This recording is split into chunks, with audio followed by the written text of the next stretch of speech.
안녕하세요. 오늘은 2025년 9월 9일 화요일입니다. 교과 나눔 시간에 오신 여러분들을 진심으로 환영합니다. 이번 주는 2025년도 제3기 출애굽기에서 제11과 배도와 중보에 대해서 살펴보고 있습니다. 기도드리고 셋째 날 화요일 교과 내용을 살펴보도록 하겠습니다. 기도하겠습니다. 하늘에 계신 저희들의 아버지, 저희들에게 오늘도 하나님의 말씀으로 하루를 시작하고 하나님 안에서 하나님의 자녀로 살 수 있는 특권 허락하여 주심을 인하여 감사합니다.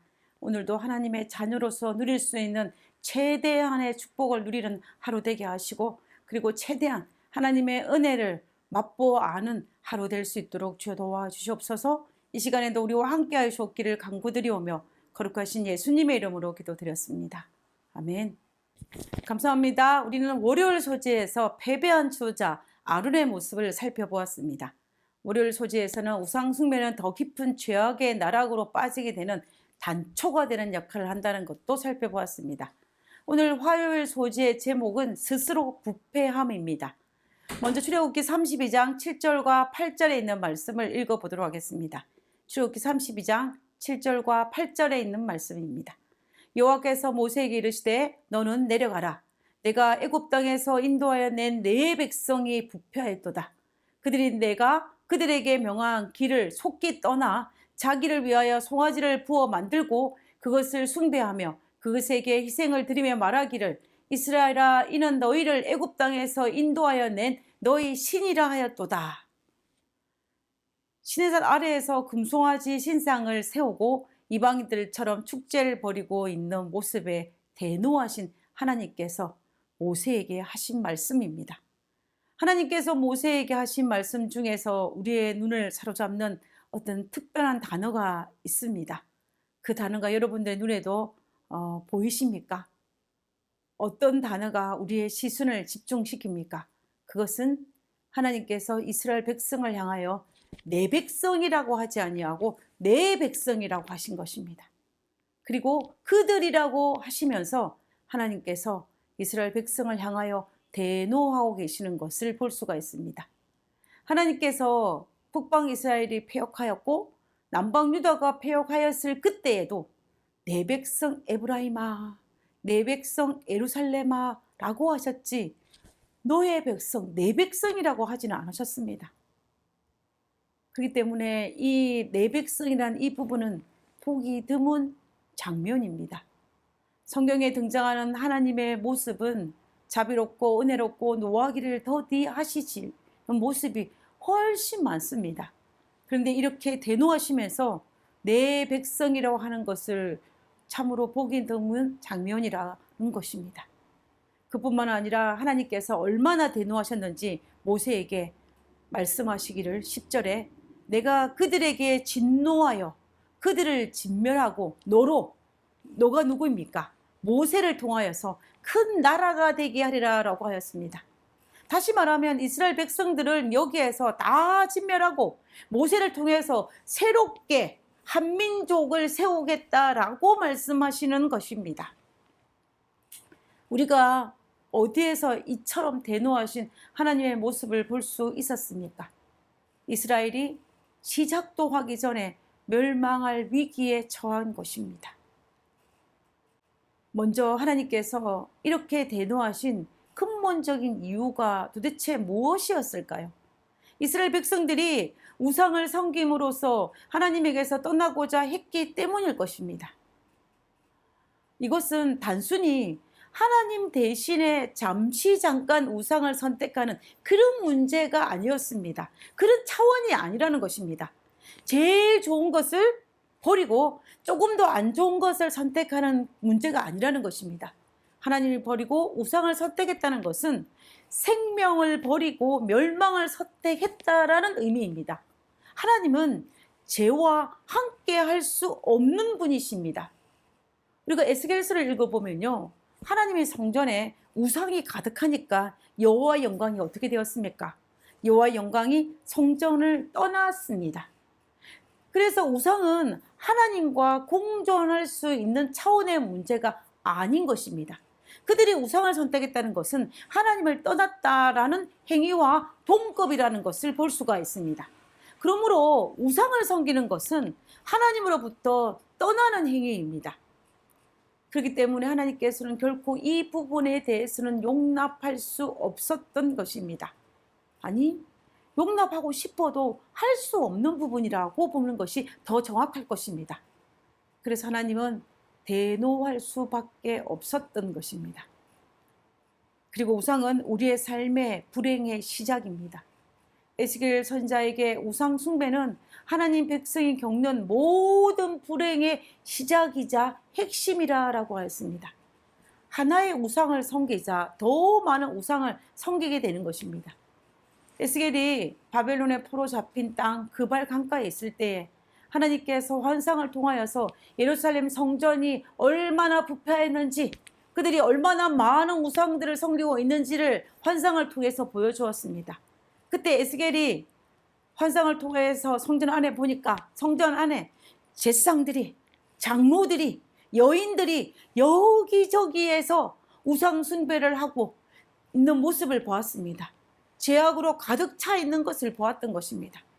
거기에는 모든 죄악들이 우상 숭배로 말미암아 시작된다라는 것을 볼 수가 있는 장면입니다. 하나의 우상 숭배는 꼬리에 꼬리를 물고 죄악의 수렁텅이로 빠뜨리는 것입니다. 이스라엘의 우상 숭배는 하나님의 성전인 예루살렘 성전까지도 무너뜨리게 할 수 있는 이유가 되었습니다. 그런데 오늘 이 시대를 살아가는 우리들의 진짜 문제는 무엇인 줄 아십니까? 그 동일한 우상 숭배가 오늘을 살아가는 우리들, 오늘날에도 여전히 우리 삶 속에서 반복되면서 우리를 유혹한다라는 사실입니다. 우리는 그것이 옳지 않다는 것을 알면서도 여전히 우리 주변에 우상 숭배에 대한 강력한 유혹에 노출되어 있다는 것입니다. 오늘날 우리를 유혹하는 현대판 우상은 어떤 신상이 아닙니다. 하나님보다 더 많이 우리의 시간과 우리의 마음을 사로잡는 것이 있다면 바로 그것이 현대판 우상입니다. 교과에 나와 있는 것처럼 교만, 자기중심, 돈, 권력, 성관계, 음식, 텔레비전, 마약, 술, 불순한 생각들, 음란물, 쾌락, 일, 운동, 가족, 게임, 유튜브, 영화, 쇼핑, 사상, 정치, 음악, 지휘, 직함, 성적인 모든 것이 하나님보다 우선이라면 이것은 현대판 우상이라 하고 표현되어 있습니다. 그것이 권력이라면, 그것이 재물이라면, 그것이 취미라면, 그것이 어떤 물건이라면, 아니 어쩌면 심지어 인간관계를 할지라도 하나님보다 더 많이 우리의 시간과 우리의 마음을 좌지우지하게 된다면 그것은 바로 현대판 우상이 되는 것입니다. 왜냐하면 하나님보다 더 그것에 대해서 많이 생각하고 더 많은 애정을 쏟고 더 많은 시간을 투자하기 때문입니다. 사람들은 보통 자신이 가장 아끼고 가장 가지고 싶고 가장 가치롭다고 여기는 것에 대해서 우리의 시간과 애정을 투자하게 되어 있습니다. 그러다 보니 자신이 가장 아끼고 가치로운 것, 가장 좋은 것 중심으로 내가 했던 그 중심으로 우리의 모든 생각들을, 모든 것들을 맞추게 되어 있습니다.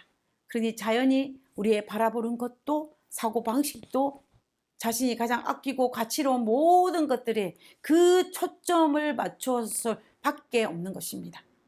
그렇게 되면 우리의 인격과 사고방식과 우리의 감정과 우리의 생각과 우리의 모든 삶을 송두리째 하나님에게서 그것에 맞춰버리기 때문에 그것은 분명한 현대판 우상이고 그리스도인의 삶을 망가뜨릴 수 있는 위험 요소입니다.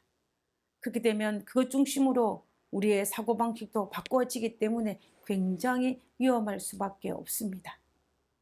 우리의 정체성을 왜곡시킬 것이고 우리를 텅 빈 껍데기 인생으로 만들어버리고 말 것입니다. 그렇기 때문에 우리는 이런 우리를 좀먹는 이 현대판 우상에서 우리의 영혼을 맡기지 말고 하나님께 맡김으로 말미암아 우리의 마지막이 텅 빈 삶, 허무한 삶으로 결론 짓지 않아야 할 것입니다. 물론 현대를 살아갈 때 우리 주변에 이런 것들이 필요한 것은 분명한 사실입니다. 그러나 문제는 하나님을 옆에 두고 우리의 애정과 우리의 시간을 과도하게 사용하는 것이 바로 그것이 문제입니다. 하나님 중심으로 우리 주변의 모든 것을 활용하게 된다라면, 하나님이 우리의 삶의 중심추가 된다라면, 균형 잡힌 하나님 중심으로 균형 잡힌 삶을 살아간다라면 아무런 문제가 없습니다. 그러나 우리의 삶의 중심추에 하나님 대신에 다른 어떤 것들이 그 중심을 잡는 것이 문제인 것입니다. 그러므로 선주를 알거든 넘어질까 염려하라는 말씀처럼 항상 내 삶에 하나님의 중심이 되어 있는지, 내 중심추에는 아무런 문제가 없는지를 살피기를 반복하여서 오늘 하루 헛된 핸드폰 우상의 유혹에 넘어가지 않을 수 있는 것입니다. 하나님이 나의 삶의 중심에 계시지 않으면 다른 신들이 그 자리를 차지하게 될 것입니다. 우리가 살아계신 하나님의 임재를 기뻐하고 하나님을 묵상하지 않는다면, 하나님을 내 삶 한가운데 모시기를 즐겨하지 않는다면 우리는 다른 무언가가, 다른 존재가, 다른 우상들이 그 자리를 차지하게 될 것입니다. 나도 모르게 우상들의 유혹에 넘어가 우리의 삶은 완전히 나락으로 빠뜨려지게 될 것입니다. 하나님은 우상 숭배가 하나님 백성이 겪는 모든 불행의 시작이요 출발점이라는 것을 알고 계셨습니다. 거기에서 다른 모든 제약이 필요 없다는 것을 아시기 때문에 하나님은 그토록 우상 숭배에 대해서 단호하게 말씀하신 것을 볼 수가 있습니다. 그럼 출애굽기 32장 본문으로 다시 넘어가서요. 우리는 여기에서 한 가지 더 짚고 넘어가야 할 중요한 부분이 하나 있습니다. 하나님은 분명 시내산 아래에서 금송아지 우상을 세우고 이방 우상 숭배를 하는 축제를 보낸 일에 대노하시면서도 모세에게 이스라엘 진영으로 다시 보내십니다. 출애굽기 32장 7절에 있는 말씀을 한 번 더 읽어보도록 하겠습니다. 여호와께서 모세에게 이르시되 너는 내려가라. 내가 애굽 땅에서 인도하여 낸 내 백성이 부패하였도다. 너는 내려가라라고 분명히 말씀하셨습니다. 만약에 이스라엘 백성을 진멸하고 새로운 나라를 세울 것이라면 이스라엘 백성 외에 다른 민족을 가지고 세울 것이라면 구태여 모세가 그들에게 내려갈 필요가 없지 않겠습니까? 그런데 지금 하나님은 모세에게 그들에게로 내려가라라고 말씀하신 것입니다. 도대체 왜 그렇게 하셨을까요? 만약에 하나님께서 모세에게 이스라엘 백성을 진멸하려고 했던 말씀이 진심이었다면 그렇게 하지 못했을 것입니다. 아니, 그럴 필요가 없습니다. 그러나 하나님은 아직도 이스라엘 백성을 포기하지 못하셨음을 우리는 여기에서 알 수가 있습니다.